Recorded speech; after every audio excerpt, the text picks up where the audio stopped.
ప్రశాంత్ కిషోర్ వాస్తవంగా ఎన్నికల్ని ఎన్నికల్లాగా, రాజకీయాన్ని రాజకీయంలాగా కాకుండా ప్రజల్ని ఎలా మోసం చేయాలి రాజకీయ పార్టీలనేది నేర్పినటువంటోడు ప్రశాంత్ కిషోర్.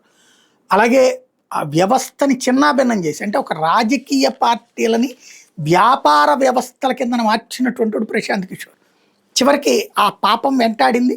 తను ఎమ్మెల్యేగా కూడా గెలవలేకపోయాడు. దారుణంగా పతనం అయ్యాడు.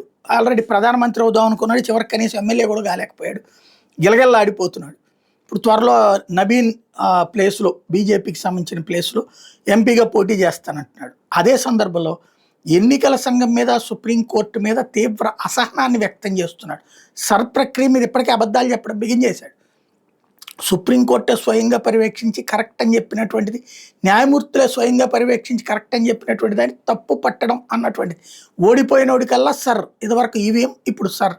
ఇప్పుడు అట్లాగే ప్రశాంత్ కిషోర్ కూడా ఆ కాన్సెప్ట్నే తీసుకుని ఇలాంటి వాటిని ప్రజలు యాక్సెప్ట్ చేయరు, తిరగబడతారంటున్నాడు. లైక్ కాక్రోచ్ పార్టీ టైప్లో కథ ఏదో నడపబోతున్నారు.